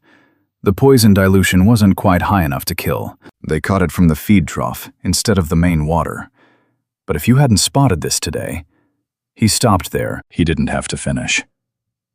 "What's the treatment?" "Fresh water, clean hay, and someone standing guard through the night." "That'll be me," she stated. He gave her that same sizing up look she'd caught from every cowboy since she got to town, but this gaze felt entirely different. Strictly professional, not dismissive. "You a ranch hand?" he asked. "Yes, 2 weeks now." He gave a slow nod. "Mr. Sterling sure is lucky," he muttered, then started writing up his vet notes. The boys rode back by late afternoon. "Now you and I know a defeated cowboy when we see one." Cassidy read the sheriff's verdict immediately. Boyd looked like he'd swallowed sour mash. Garrett looked like a man who expected a raw deal and got exactly that. Which somehow stung worse than an ambush. She silently poured black coffee, setting it down. "Sheriff took the report." Garrett finally grunted. "Wrote it all down. Claimed he'd investigate." "But," she pressed. "But the lawmen and Greaves go back 20 years, Boyd spat. "Same church, same hunting camp." Garrett gripped his coffee mug. "The complaint will exist, but what happens next?" He just shook his head. Cassidy sat down. Doc identified it. "Phosphorus-based agricultural poison," she told him, watching the rancher's eyes. "If we find out what Greaves buys, and when find a ledger at the supply depot proving he bought that exact chemical, well, that's real evidence," Garrett murmured. "It's a smoking gun," she agreed. "But someone needs to start digging. Someone that Snake wouldn't recognize. Someone who can ask innocent questions." The room went dead silent. Garrett shot her a dark look. She was finally learning to read this cowboy as he slowly pieced the dangerous puzzle together. He was calculating a path he hated. "No," the boss said. "I didn't say anything yet. You were about to volunteer yourself. The answer is absolutely no." She stared right back. "Why?" "Because if Greaves poisoned my herd, and I bet my boots he did, he doesn't play by any honorable frontier rules. If he catches you snooping—" "He doesn't know me from Eve," she interrupted. "Saw me once across the yard. I'm just a cook on a struggling ranch. I have no history in this valley. Nothing tying me to this land war." She took a breath. "That's exactly why it has to be me. Garrett, I'll just ride into town for supplies. Totally normal. I'll hit the supply store, buy some flour, and listen, I'll drop a few casual questions. You and I both know this frontier showdown is just getting started." She kept her tone dead steady. That was it. Garrett sat silent. Boyd stared hard at his morning coffee. "She's right," Boyd muttered, without raising his eyes. "You know she is. You just hate the sound of it." Garrett eyed the cowhand, then looked to Cassidy. "If anything feels off out there," he warned, "you ride straight back." Now listen here, folks. She meant every word. Come first light, she rode straight into town. Old Doss hauled her in the supply wagon. He made runs to Drywater Creek twice weekly anyway, so a ranchwoman tagging along didn't raise eyebrows. She wore her dustiest dress, tied her hair back, and carried a mighty boring list. Cornmeal, salt, dried beans, lamp oil, and a simple spool of thread. Rafferty's General Store was exactly what you'd expect out west. The whole town's rumor mill. Gossip complaints and tall tales simply drifted right through those narrow wooden aisles, flowing like rainwater down a canyon, finding the lowest dirt to pool in. Cassidy was raised around trading posts just like this. She knew the frontier rhythm perfectly. Taking her sweet time, she studied tin labels she'd seen forever. She asked about sewing thread with the dead serious focus of a woman fixing up a torn saddle blanket. She let the local chatter drift around her like campfire smoke. Folks talk naturally when they think nobody's listening, stumbling onto big secrets by pure accident. Under 15 minutes later, the talk naturally drifted right to the Sterling Ranch. She didn't even push it. The rumor was already brewing. In a dusty pioneer town this small, 2 visits from a county land inspector simply never go unnoticed by anyone. Heard Dunn rode out there twice, claimed a stout old woman digging near the flour bin. Around 60 years old, she guarded local secrets like a sheriff guards the jail. Just once, Rafferty corrected from behind his heavy wooden counter. "You heard once, but I know it was twice," the woman fired back with absolute frontier certainty. First trip out was a standard water dispute. For the second trip, she dropped her voice to a whisper, the exact way folks do when they badly want the whole room to listen. "That is exactly my point. Something ugly is brewing out there." Cassidy quietly placed her lamp oil down and casually reached for the dried beans. "What kind of trouble?" asked a third voice, a young cowboy holding his dusty hat. "You and I know land grabs. Greaves has been circling that property for months," the woman said. "Any fool can see it. He offered double from what I hear, maybe more in secret. Sterling refuses to sell, won't even entertain the notion, which is his Western right." Silence fell, but Greaves never takes no for an answer. Never has. Cassidy slid toward the thread. She'd found exactly what she came for. Almost, anyway. She pivoted to Rafferty with her supplies. "I need to add some strong weed killer. Whatever tears up a tough thistle patch. I've got a nasty pasture problem." Rafferty turned to his wooden shelf and rattled off 2 products. "Actually," she noted, tilting her head, "someone on the trail mentioned a phosphorus compound recently. Claimed it worked mighty fine. Can't recall the exact name. You happen to carry anything like that?" The shopkeeper scowled. "Phosphorus for clearing out thistle? I wouldn't advise that. That stuff's mainly built for poisoning wild animal predators." He dragged a dusty jar from the bottom shelf. "I only keep tiny amounts around here. Filled a massive bulk order roughly 6 weeks back, though that was entirely a special request." "Special order." She echoed, playing the friendly neighbor making idle chat. "Yes, ma'am. 20 pounds. Rarely sell that much." The buyer wanted it handled fast and strictly quiet. The merchant shut his mouth fast. She hadn't nudged him. He just finally heard his own echoing words and realized the danger. He eyed her nervously. "Anyway, to kill thistle, I'd suggest—" "Thank you kindly," she interrupted. "I will take your sage advice." She bought exactly what the list demanded. She thanked old Rafferty with a perfectly polite pioneer smile. Stepping into the bright sun, she climbed up beside Doss on the wagon. 30 agonizing seconds passed before she finally exhaled the shaky breath she'd trapped since Rafferty muttered the number 20. "Find what you needed," Doss grunted. "Yes," she replied softly. "I surely believe so." He clicked his tongue, driving the team forward. Her trembling hands stayed locked in her lap for the whole dusty ride back to the homestead. She warned Garrett the second her boots hit the floorboards. Found him working in the ranch office. She knocked and he ordered her in. She shut that heavy oak door tight, stood square before his cluttered desk, and laid out the whole ugly Western saga. The gossiping women. Rafferty's slip-up the deadly phosphorus, and that massive bulk buy 6 weeks back. The chilling request for quick and quiet. He sat frozen, listening, palms pressed flat against the rough wood. His sharp eyes stayed locked on her. He soaked up the bad news exactly how he ran the ranch, completely. Silence hung heavy when her story ended. 6 weeks back, he finally muttered. "Yes. That Dawson cattle contract crumbled 8 weeks ago. My best ranch hands jumped to the railroad 7 weeks back. Now you and I see the trap snapping shut." His voice stayed chillingly deadpan, hammering out that timeline like iron fence posts. He planted this betrayal before the big blaze. Sure looks that way. He plotted this ambush for months. Yes. Garrett pressed harder into the desk.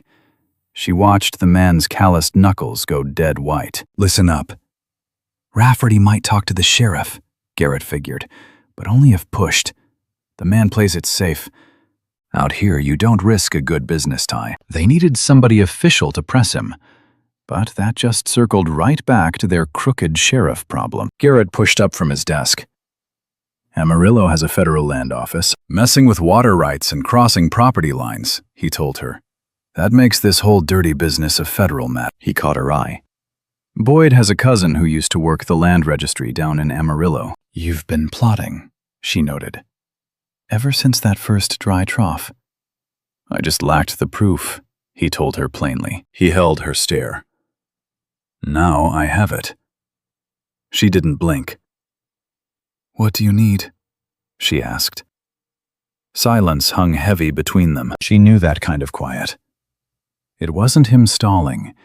It was the sound of a man making a choice. I need a written record of everything you saw. Every single word Rafferty spoke. Date it and sign it as my witness, he added. Right then, Cassidy felt something click deep inside. Not shock, but close to it. Out west, being asked to bear witness carries real iron.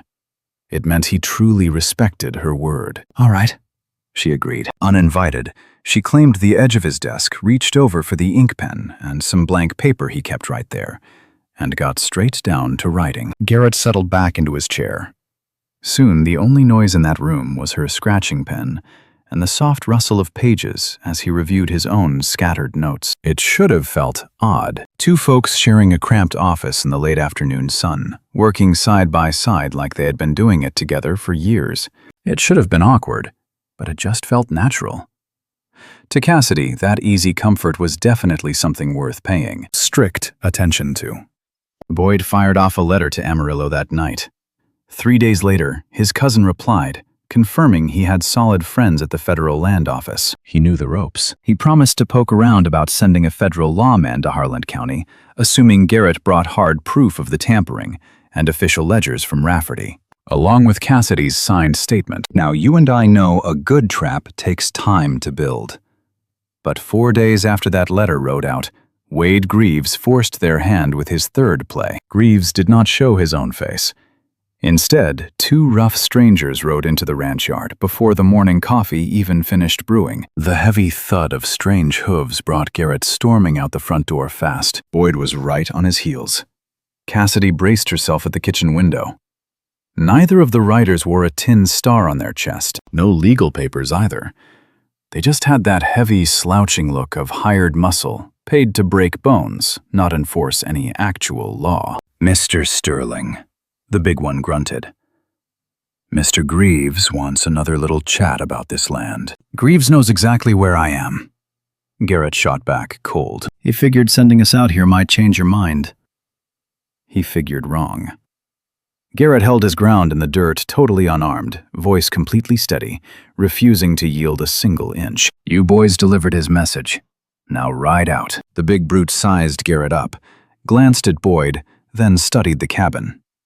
He was looking closely at the windows, counting the bodies inside. Cassidy recognized that chilling gaze immediately. She backed away from the glass. She slid over to the kitchen drawer and pulled out her long butchering knife. She did not plan on actually carving up a man. She grabbed it because feeling heavy steel grounded her thoughts. Then she took a position right by the back door, ready to hear or shout if hell broke loose outside. Young Toby hovered in the doorway, pale as a ghost. Stay put, she whispered to the boy. Miss Finch, don't move. If guns go off, you ride hard for town, understand? Toby gulped and nodded. Out in the dirt, the big rider kept on flapping his jaw. His tone stayed totally calm, which made the threat feel 10 times deadlier. Greaves is willing to bump his price up, the man offered, considering your recent troubles. Garrett's eyes narrowed. My recent troubles? Yeah, a rough season, the thug smirked. Nobody's fault, but this cash offer expires real soon. You tell Greaves, Garrett said. Only this time a sharp, dangerous edge bled into his steady voice, the dead calm tone of a man whose patience had run dry. The next dog he sends onto my land without a badge will be hauled away in a pine box. Stick with me here. And tell him a federal investigator will be in Harlan County within the month. And tell him... Garrett paused. Tell him I found the pipe." Heavy silence followed. That big rider stiffened up. Just a hair, but enough to tell you that message hit a nerve he never saw coming in this ranch dispute. "I'll tell him," the rider growled. They rode off. Garrett waited in the dirt until their horses' hoofbeats faded into the western wind. Then he turned toward the homestead. Cassidy stood framed in the back doorway, a long kitchen blade hanging quiet at her side. He studied the steel, then her eyes. "Were you planning to use that?" he asked. "I was planning to have options," she replied flatly. For one fleeting second, the rugged mask of his face cracked. It was not quite a laugh, and not exactly a sigh of relief. Nor was it that lingering, quiet gaze she had caught him giving her when he thought she wasn't looking these past 2 weeks. It was all of it, tangled together, flashing across his hardened features too fast to name. Then he closed the distance between them. He stopped a few paces away. "Cassidy," he said, and the way that name left his lips was a world apart from before. It held a heavy weight now. Something purposeful. Something he was finally choosing to reveal. She met his eyes.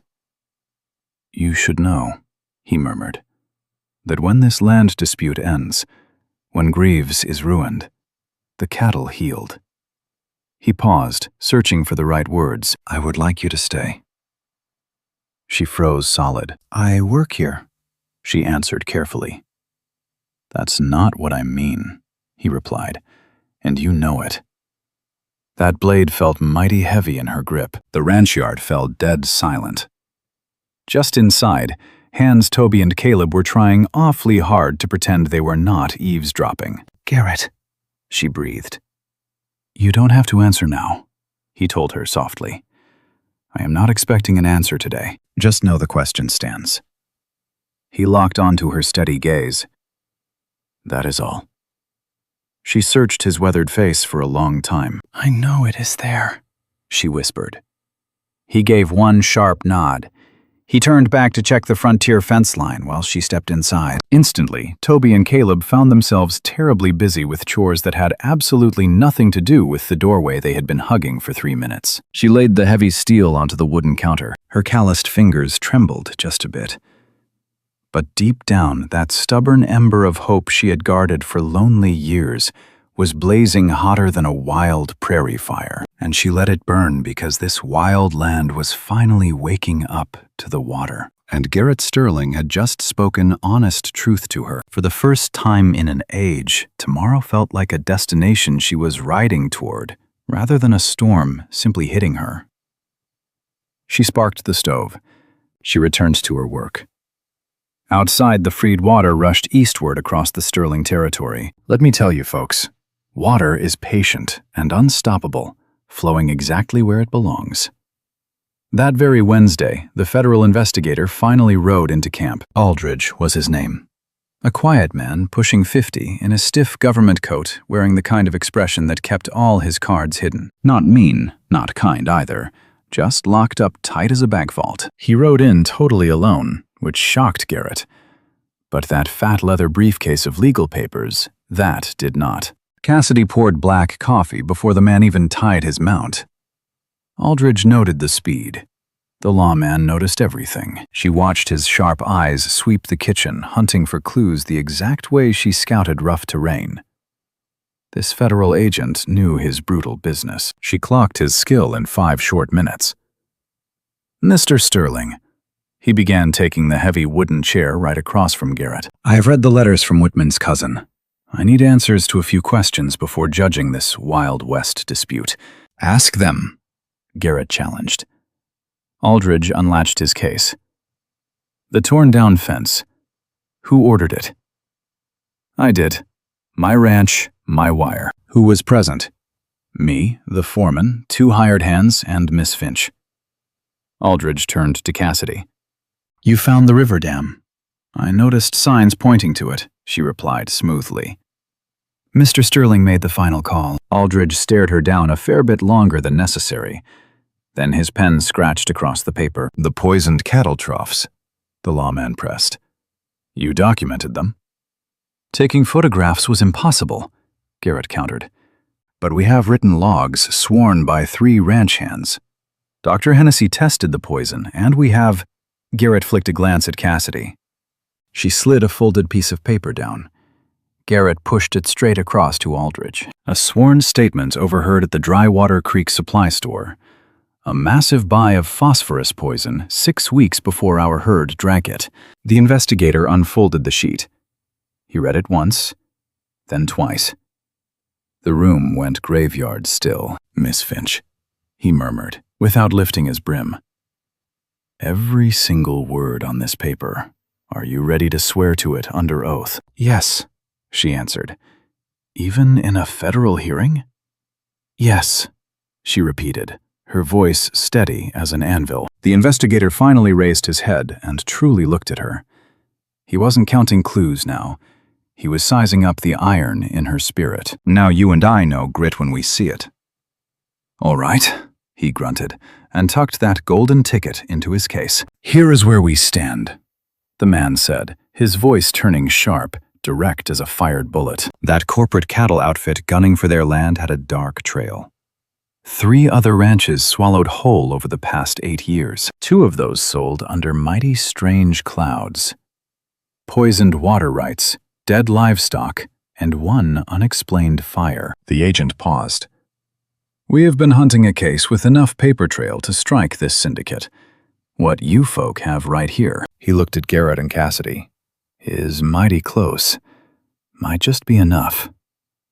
Garrett's jaw locked hard. "Close cases cross the finish line with just 1 more piece," Aldridge told them.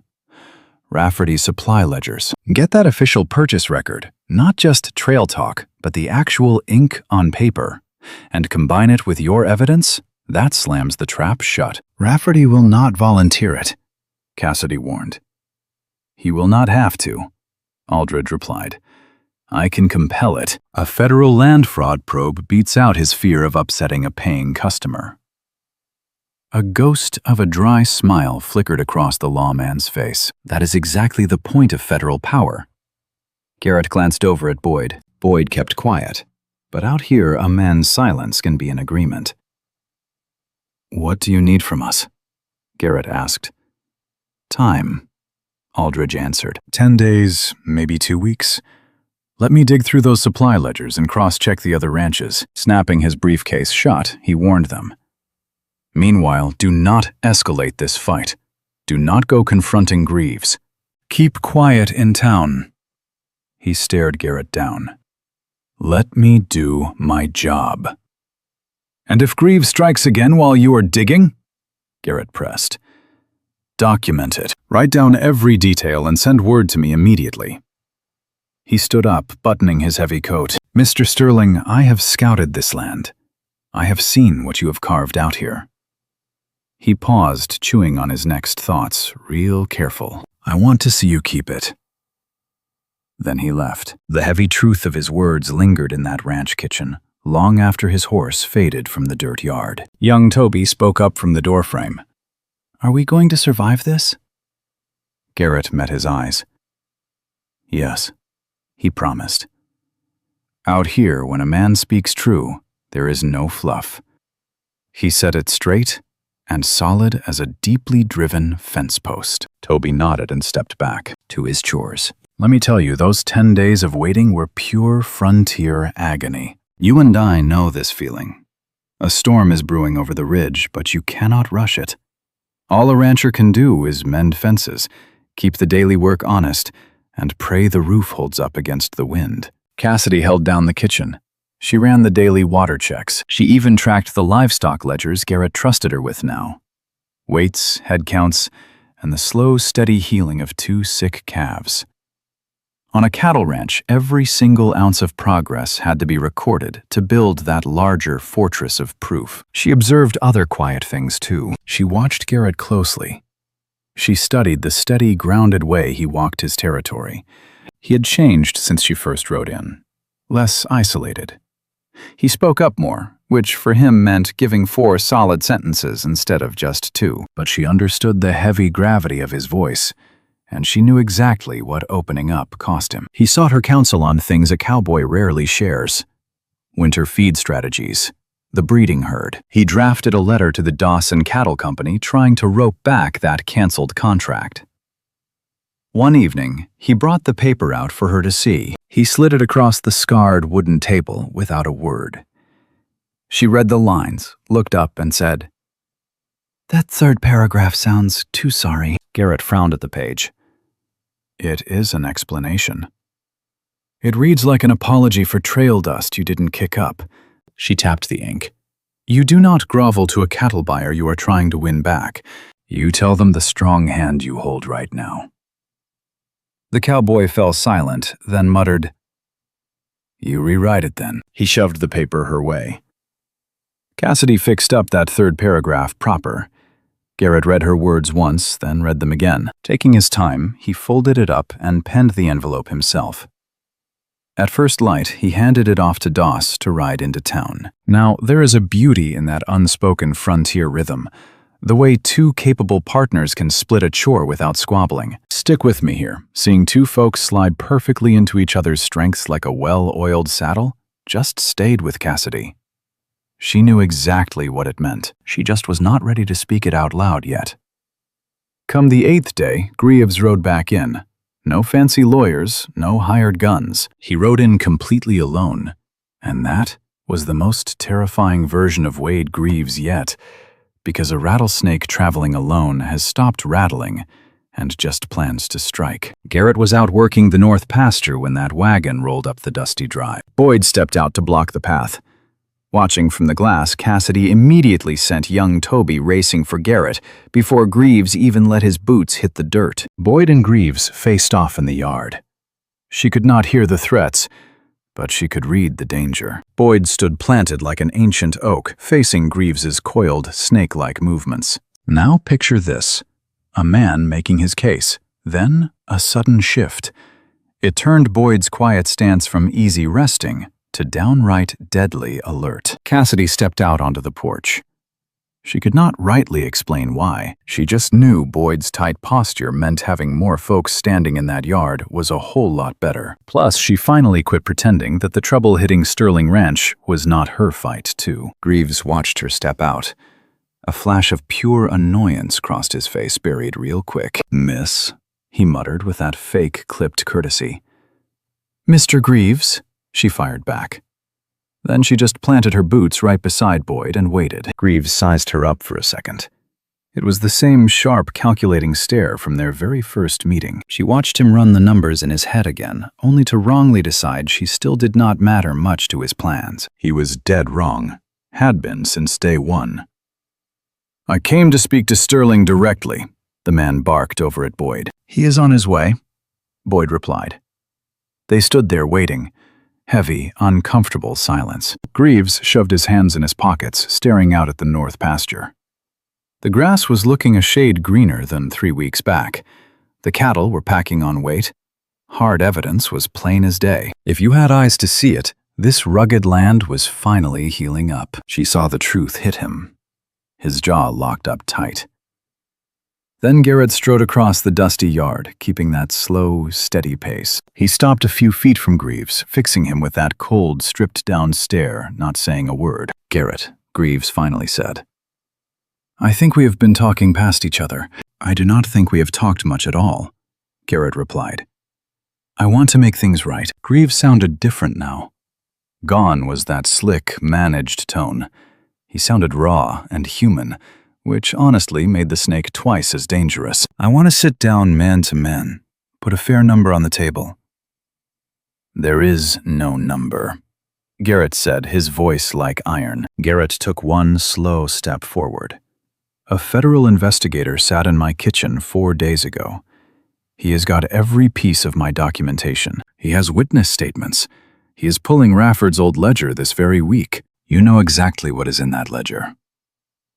Greaves froze completely, but it was a far different kind of stillness than Garrett's. Garrett's quiet strength was forged deep from the inside out. Greaves had the frozen panic of a man realizing the solid ground just vanished right out from under his boots. "I do not know what you are implying," he stammered. "I am not implying a single thing," Garrett told him. "I am stating what exists and where it is." What you do with that? Garrett paused, letting the heavy cost of the last 3 weeks hang right there in the dusty air. Well, that is your own concern. Greaves stared hard at Garrett, then over at Boyd, then Cassidy. This time his look changed. He was not brushing them off anymore. No treating them nobodies. He eyed Cassidy like a fool who realized he underestimated a wolf way too late to fix his mistake. He climbed up into his wagon without saying another damn word. He drove off fast, way faster than he ever had before. The clatter of those wooden wheels on the hard dirt slowly faded away, leaving the ranch dead quiet. Garrett stood planted in that yard, hands hanging loose at his sides, until the dust completely settled. Finally, he turned back to Cassidy. "You came out," he mumbled. "Yes, I did. You told me to stay close," she answered softly. "I did," he agreed, studying her face. Boyd just made a gruff sound, not quite a laugh, and strolled off toward the old barn. That left the two of them standing alone in the yard, wrapped in a still, warm afternoon breeze. Out in the north pasture, the cattle grazed slow. The creek water ran east, just like nature intended. "He is going to make a run for it," Garrett muttered. "Maybe," she replied. "Or he tries one last dirty trick before the law closes in. Men like him," she trailed off. "They never believe the game is up until the hammer falls." "I know," Garrett said, staring out over the grass. "I need to be ready for whatever comes." "We need to be ready for it," she corrected. Garrett looked right at her, and this time he did not argue one bit. Their desperate move came 2 nights later.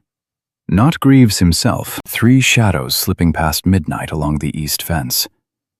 From the back doorway, Cassidy caught a sharp, nasty whiff on the wind. It smelled exactly like kerosene. "You and I know out here you don't sleep soundly." She was out doing her late-night cattle checks. She caught that fumes smell before she saw a thing, her gut recognizing the deadly threat before her brain even caught up. She took off toward the house. Did not yell out once. She bolted straight to Garrett's door, hammering the wood and calling his name just once. He flung it open in under 5 seconds flat. Clearly, the man had been sleeping with one eye open, just waiting for the match to strike. "East fence line," she gasped out. "Kerosene." Fully dressed, he pushed right past her before she could finish. "Listen to me now. What went down in those next 20 minutes was not clean, nor was it the kind of fight settled with pretty words and polite reason." Garrett tore across that yard, but old Boyd was already waiting. Cassidy never quite figured out how Boyd moved like a ghost. By then, those 3 drifters at the fence line heard our boys coming. One dropped his heavy load right in the dirt. All 3 of them turned tail, scrambling back across the property line into pitch black. Now one straggler did not make it. Young Toby had been awake too, and he tackled the fool by the fence post with pure righteous fury. That trespasser hit the dirt and stayed down cold. Toby pinned the rascal down, looked up as Garrett arrived, and panted out, "Got one." The kerosene was spilled all over, but, thank heavens, unlit. Old Boyd was already kicking dry soil over the puddle. You can always spot a man who has battled prairie fires. He knows those first 30 seconds mean survival. Caleb rode out to fetch the honest deputy in town.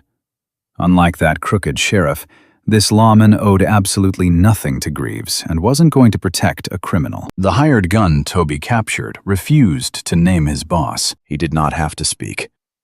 Lawyer Aldridge rode back onto the ranch by high noon. Aldridge inspected that poisoned, kerosene-soaked earth. Then he stared down the captive locked in the barn, sweating under Boyd's cold, watchful glare. Finally, he reviewed Cassidy's notes. She had marched straight from the dark pasture into the kitchen, writing the whole terrifying ordeal down before sunrise while memories were still sharp. He read it, stone-faced. Snapping his briefcase shut, the lawyer declared, "I have the ledger." Garrett stared. Rafferty's ledger. 22 pounds paid in cash for the toxic compound, Aldridge explained. It traces straight back to that massive consolidated company. Aldridge dropped the leather case on the table. Pointing toward the scorched grass outside, he finally said it. We have enough." A heavy quiet filled the room. Boyd blocked the doorway while Toby and Caleb loitered outside doing a terrible job of pretending to fix ranch gear. "Enough for what exactly?" Garrett demanded. "Enough for a federal warrant," Aldridge replied. "For Greaves and the corporate bosses pulling his strings, poisoning water, harming cattle, attempted arson, and land fraud." He locked eyes with the rancher. "This frontier justice moves fast now, Mr. Sterling. It might get real ugly before the dust settles. You best be ready." "I have been ready since she solved that fence mystery," Garrett growled. Aldridge slowly turned toward Cassidy. She held his gaze like an absolute rock. "Yes," Aldridge muttered, sounding like a man who finally respected a true pioneer. With a slick city lawyer like Aldridge, his true feelings were tough to read completely by design. "I reckon you truly have." Greaves was finally hauled off that Friday morning. Cassidy missed the actual showdown herself. "You and I know how small towns work."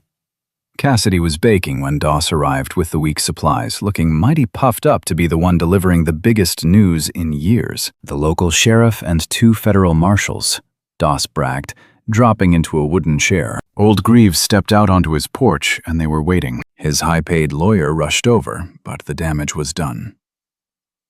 Taking his coffee, Doss smirked. "Whole valley is buzzing about it." "What are folks saying?" she pressed. "Depends on the saloon," Doss laughed, warming his hands.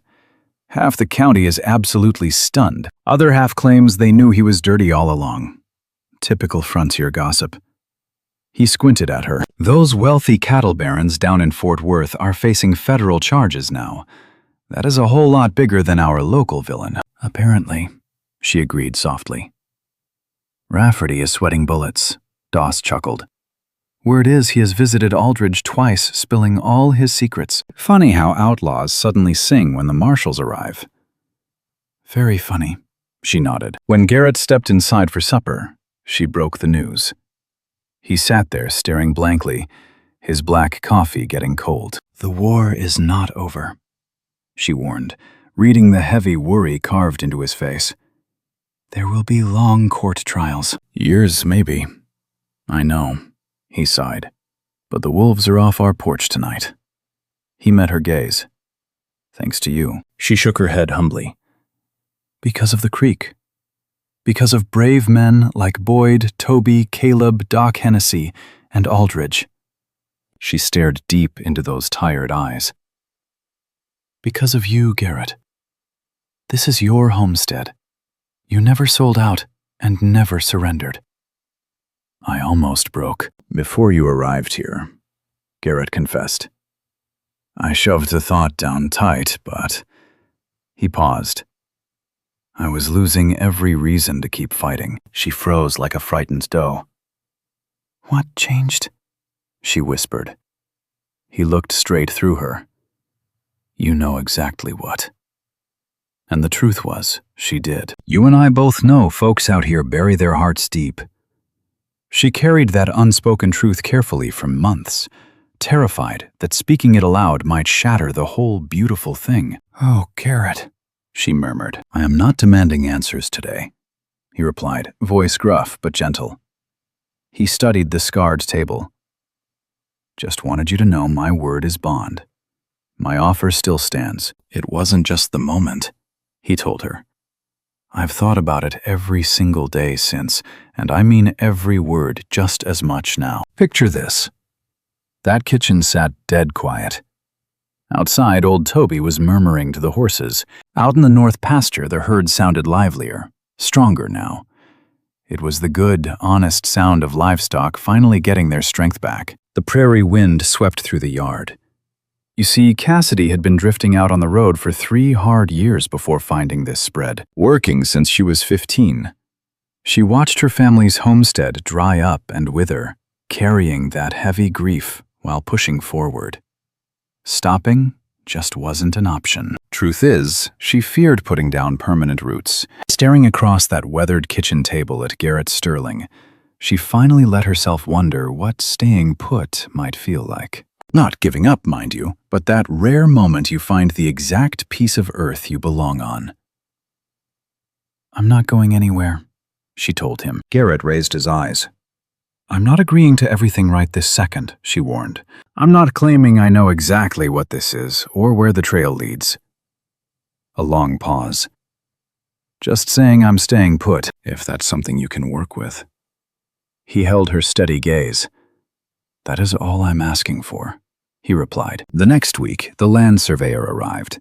Spent 2 full days walking the acreage with Garrett and Boyd, drawing up the exact paperwork Aldridge's legal team demanded. He proved the water rights, mapped the creek's true origin and its natural historical path. He drafted into law what Cassidy already read in the dirt, using her bare hands, sharp eyes, and the old-school ranching wisdom her daddy taught her. Once the final maps were drawn, Garrett rolled those plans out on the table, studying them hard. He looked right at her. Look at what this ranch could finally become, he said. But out west, words carry weight beneath the surface. I'm looking, she answered. And she was saying a whole lot more than that, too. 3 weeks after Greaves got locked up, Dawson Cattle Company sent a letter. They knew the water was flowing again. You and I know how fast news travels across ranch country. Folks heard all about that federal land fraud bust and the innocent folks affected. Dawson wanted to talk livestock supply contracts again.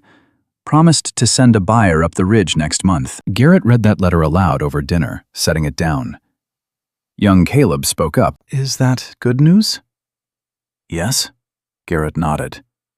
Toby flashed a grin while Boyd muttered with his usual gritty, quiet satisfaction. It's about damn time. Later that evening, once the plates were scrubbed and the ranch hands had turned in, and Boyd slipped off to the barn like a ghost. Cassidy stepped out onto the front porch where Garrett sat resting. She sat down right beside him. Not across from him, beside him. Only a few inches separated them on that wooden bench. Neither closed the gap, and neither made a big deal out of it. Out here, some things just don't need explaining. They just are. The valley felt quieter tonight. Not the dead silence of a ruined farm, but the peaceful calm of a place finally healing. Somewhere in the pitch black, the herd shifted. Fresh water ran east down the ditch they dug, filling up the cattle troughs before spilling toward the lower grazing fields. Finally, Garrett spoke. My old man said a piece of land is only as strong as the folks who stick around. Cassidy stared into the night. He was right. Usually was. A heavy pause. He would have liked you. She felt a deep ache right in her chest. How could you possibly know? Because you fight back, he chuckled. He always claimed the only folks worth keeping around are the ones brave enough to speak their mind. She let out half a smile. I'll remember that, she murmured. Keep it handy for the next time I know you're dead wrong. Reckon you won't wait long, he joked. Then they just sat there in silence, letting the vast western night wrap right around them. That sweeping prairie laid out under the stars, doing exactly what wild dirt does when you treat it right. Healing up slow, deep, and permanent, storing up strength for the harsh winter ahead. Come October, the Sterling outfit boasted 47 strong head of cattle and a rock-solid spring delivery contract signed with Dawson. Boyd even brought on 2 fresh ranch hands, young bucks vouched for by Doc Hennessy, who sure had an opinion on everything once the morning coffee hit. By fall, Garrett was breaking ground on a new cabin by the eastern boundary, a tough, sturdy little bunkhouse with a hot iron stove and a fine window pointing at the north ridge, framed up with serious care. The kind of honest craftsmanship where the builder knows exactly what it's meant for who's going to live there, and has made his peace with it. Garrett walked her out there the day those timber walls went up. He didn't say a word. Out here, he didn't need to. Standing in that unfinished doorway, looking at the ridge, she thought back to that worn-out paper ad in a sun-baked town. You and I both know some journeys are just meant to be. You and I both know, out here, no references required means something real. She thought about that, and where it led. She pictured her father's hands working dry dirt, dark water seeping up through a post hole. Then she thought about a man who first looked at her like some busted fence needing mending, only to become exactly what she never even knew she was hunting for. She turned to Garrett. That window faces north, she said. So you can watch the ridge, he told her, where the water starts. She met his eyes. He looked right back. Yes, she told him, answering a question he never spoke out loud. The question he carried since she first showed up in his dusty yard boots, covered in ash, holding a calf still hot from the wildfire. Yes, she told him again. Out west, some things are worth saying twice. Now, Garrett Sterling was a man who never wasted words, movements, or anything that truly mattered. He simply reached out, tucking a stray piece of hair behind her ear. One careful motion. Then he looked back over his land.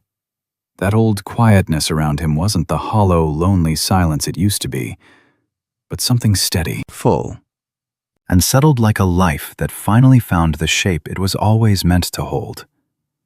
The ranch was breathing, the water ran strong, and Cassidy Finch, a woman who arrived with nothing but stayed for everything, stood right in the doorway of her new home. This rugged land chose her just as hard as she chose it back. She knew it with a raw, bone-deep certainty, the same feeling she got the first time her bare hand touched that cool dirt on the north ridge. She knew she was exactly where she was supposed to be. And I'll tell you this, she was never leaving.